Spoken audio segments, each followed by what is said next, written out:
Ben Goodman was the origin point. "Ben, are you still in bed? It's 10 to 9. His mother hurried upstairs and opened his bedroom door to see her son still laying down. She was about to yell at him that he would be late for his physics test, but then she noticed his glazed-over eyes and sweating forehead. Immediately, Mother's instinct took hold, and she ran back downstairs, returning with a cold face cloth for him. "Thanks, Mom." Ben winced and tried to smile, only ending in a cough. "Sorry, I was up late studying for that test." "I told you to get some rest. Now you see what happens when you don't listen to me?" his mother retorted, stroking his hair. His forehead felt warm. "Well," Ben tried to explain, but was forced into a fit of coughing before continuing. "Well, I heard there was a bug going around at school anyways. Might have caught that." "Well, you're not going to school, that's for sure. Not in this state anyways. Just get some rest and I'll let the school know." She gave Ben a quick kiss on the forehead, then left the room to give him some peace and quiet. Downstairs, Miss Goodman picked up the phone and called the school, eyeing a photo of her late husband. "Hello? Oh, good morning. This is Mary Goodman. I'm calling to let Mr. Keller know that Ben Goodman won't be able to make it to his test today, and the same for his classes. He appears to have come down with a cold." "All right.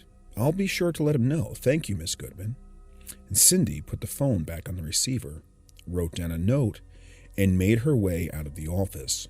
Her heels clicking on the glassy floor, she knocked on the door of Mr. Keller's room and entered, waving quickly to the kids before returning her focus to the teacher. "Morning, Dave." "Ah, Cindy, what's up?"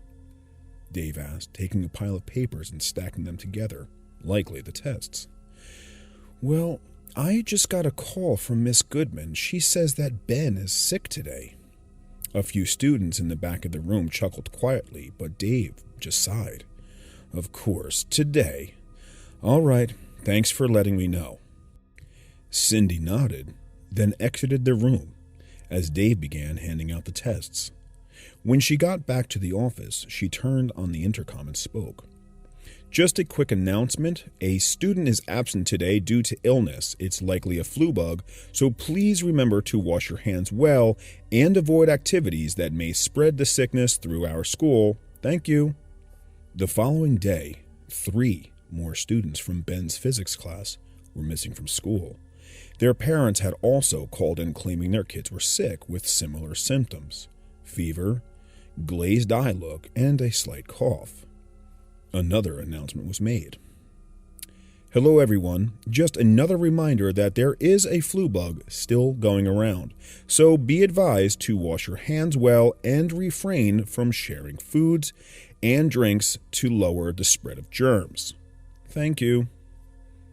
A few more were gone the day after that, and one person had actually thrown up in the bathroom and was let home early.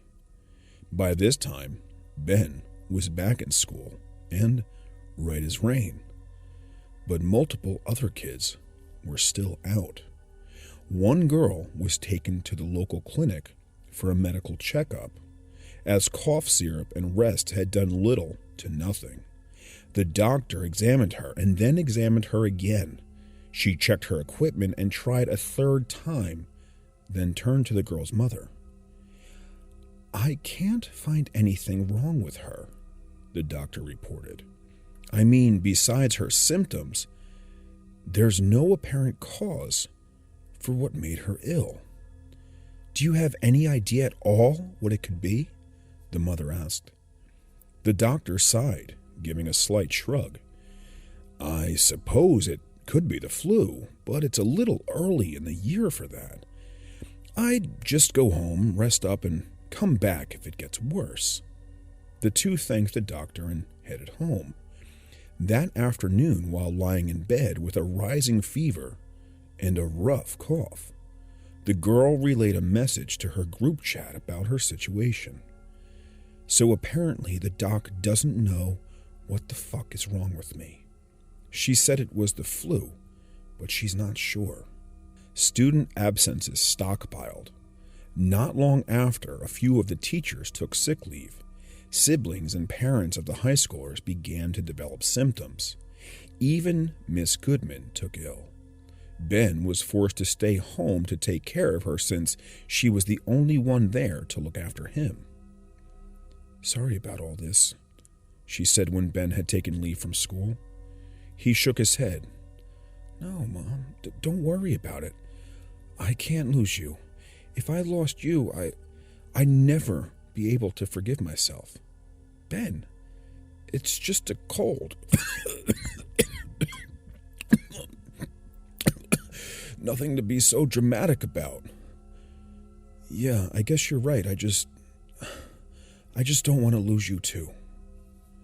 More and more people started coming into the clinic, but none of the doctors could tell what was actually causing it. They had assumed it was the flu, but vaccinations didn't seem to be working. People that had been injected only a week ago were now coming through the doors, sick as a dog.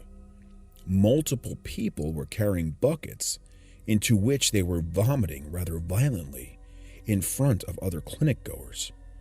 They were quickly separated from the other patients.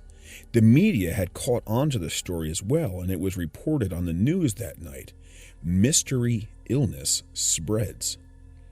It was around this time that the first person collapsed. An elderly woman was taken to the hospital after having fallen in her apartment. Her other symptoms matched that of the mystery illness, and so a new possible symptom was added to the list: leg paralysis. A few days later, another one fell, then 2 more. As the clinics were filled day in and day out, more people were collapsing in the streets. The hospital began to fill up. Some staff found themselves gaining a cough and headaches, and soon they, too, were stuck in bed. When the clinic took too long, people turned to the hospital for examinations. Generally, a place like a hospital was more or less equipped to deal with lots of business happening at once. But soon the floods of people coming in began to cause problems. Lineups blocked hallways and slowed staff. Occupied bathrooms led to many spills in the halls, straining the energy of the janitors as much as the doctors. But just like the clinic, the professionals had no clue what was causing the strange illness. They would give out shots and prescriptions for antibiotics, but nothing worked. Local pharmacies eventually ran out of symptom-relieving medicines. People began to get angry, and then they got sick, which only fed the anger more. The news reported minor riots and breaking of windows downtown. Citizens ravaged unstocked pharmacies. The hospital had run out of room, and many were turned away by their own families out of their own self-interest. So they had taken up residence in abandoned apartment buildings. Unfortunately, medical staff in the area had their hands full with the hospital and the clinic, so the ill were simply left in that building, alone and without aid, to suffer. Doctors began to get extremely worried about the crisis on hand. Finding a chance to break and get together, 3 doctors had a meeting to discuss the situation. "Look, we're already running low on manpower. Staff are getting infected left and right by this ghost illness," the first said. "Ghost illness? What kind of ridiculous name is that?" the second asked. "It's what the patients have been calling it. In the news, too. I don't suppose you happen to have a better name, a real scientific nomenclature for whatever the fuck is affecting these people," the first replied, aggression rising in his voice. "The name isn't the problem. The problem is the disease. Nothing is working. We need a new strategy before the CDC has to get involved," the third doctor stated. "Otherwise, we're going to have a Black Death on our hands pretty soon." The first doc went to respond, but the three of them had to shuffle up against the wall. A patient was being rolled down the hallway, and as she passed, they got a clear look at her nearly lifeless eyes. The first doctor turned again to the third. "Don't joke about that. We're almost all out of conventional treatments, so maybe you two want to pull your heads out of your asses and think of something." The second took a step forward, fuming, but the third held him back. "There's always an option. And when you have an illness you can't understand, make a cure that doesn't exist." They began prescribing out little blue capsules to all of the infected and instructed them to take 2 a day. What the patients were unaware of was that the pills were merely placebos. When all had failed, the only option was to try and trick their bodies into thinking they were getting better. No results were expected on the first day. On day 4, doctors checked on all placebo-prescribed patients and found no improvement. A few of them had even begun to swell at various parts of their bodies. Inflammation was added to the symptoms. 10 days passed, and none of the patients showed signs of improvement. The news continued on and on every day, keeping people up to date on new developments on the illness. "New ghost illness treatment, a failure," was the headline of the day after hearing about the failure of the placebos. Word spread online about the illness. A cloud of unease hung over the populace. There were even some reports coming in of it having spread to other cities. Only 3 days later, a patient in the hospital died. A cover-up was impossible, as a family member had been visiting during the time of the patient's passing. It was all over the news that night, more than usual. First death from ghost illness. The doctors tried to explain that there was no certainty it was caused by the illness, but it was too late. The people's opinion had already been made. This disease was lethal. Damage control having failed, panic spread like wildfire among the afflicted. Many of those confined to their rooms tried to escape. Most grabbed wheelchairs, but the desperate crawled, taking the risk of being trampled by the frenzied mobs. The PA system was drowned out by the screams of the populace as they rushed out the front entrance and attempted to find their ways home. Many members of the hospital staff abandoned their posts during the mass escape. The few that remained could hear the echoes of screams, and when they realized it wasn't just in their head, they rushed to the room they sourced from. Sitting in the bed was a young woman moving her hands around in the air, her voice growling, raspy, and grated from the strain on her throat. When asked what was wrong, she jumped for a moment, then answered quietly, I can't see. I can't see." Soon after, more people started to die. Since they weren't nearly as busy with actually treating all the patients, doctors would perform an autopsy on the corpses of the afflicted, making sure to take all the extra precautions. Each one revealed the cause of death to simply be from heart attacks. Doctors were completely and utterly baffled at what was happening.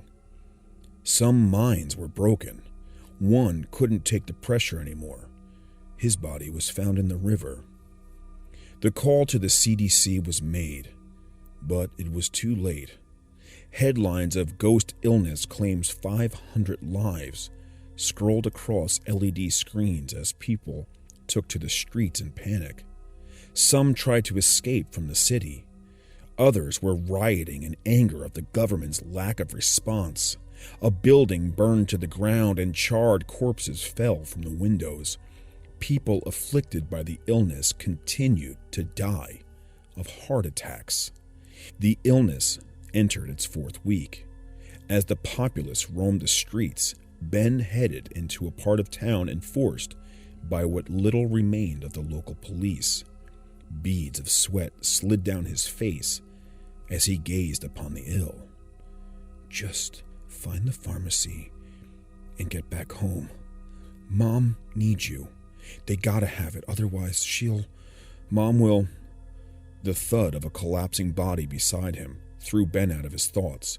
His heart beat harder, repeating the sound of the body's fall over and over in his chest. His nerves already having been on end, he dropped to his hands and knees, crying out onto the pavement. It was me! I did this! Someone! Anyone! Please! Forgive me! A few gave the boy some looks, but most continued on in a daze, their eyes glazed and dead. Continuing to blubber, Ben looked up to the sky, his voice hardly a whisper now. I never wanted this. We never planned for this. Oh God, we were just skipping. I faked first, and then my friends pretended to catch it. This wasn't what I wanted. Government vehicles eventually arrived, and crisis teams were let out on the streets. They wandered the silent city, armored in full hazmat wear and armored with boxes of influenza vaccines. Soldiers also traveled with the workers, toting rifles in their arms and radios on their backs. A loudspeaker announcement was broadcast on repeat. Any remaining survivors of the ghost illness, please make yourselves known. We are here to help you. Come out slowly and make yourself known. We are armed, so do not make any sudden movements or attempt an attack. I repeat, please make yourselves known. Bodies riddled the avenues, skin melting off the corpses like cheese on a greasy pizza slice.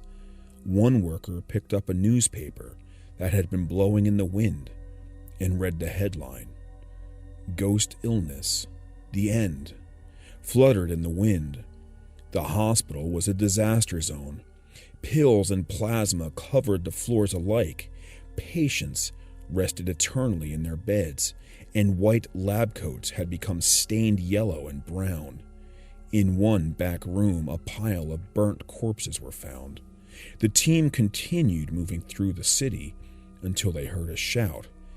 Hey, over here! The convoy of vehicles came to a stop. A small group of survivors came out around the corner of a building, cautiously stepping forward. Workers hurried over to the survivors, evaluating whether they were clean of the disease. These guys are clean, a worker stated to one soldier, who nodded to another. The survivors were led towards the convoy. Where are you taking us? One of the civilians asked. There's a safety center a few miles back. We're going to take you back there, a worker responded. Oh, but what about this place? Cleanup will have to wait. There's reports of the illness in 4 more cities. After escorting the survivors away, a group of soldiers got off the trucks and began searching the city next. In one of the suburban districts, Ben Goodman's house was eventually discovered. He was found hanging in his room. A chair lay kicked out below his shirtless corpse, which showed bruises covering his torso. The knot had been tied wrong as well. He choked to death. His mother's corpse was lying in bed in another room. The cause of death had been a heart attack.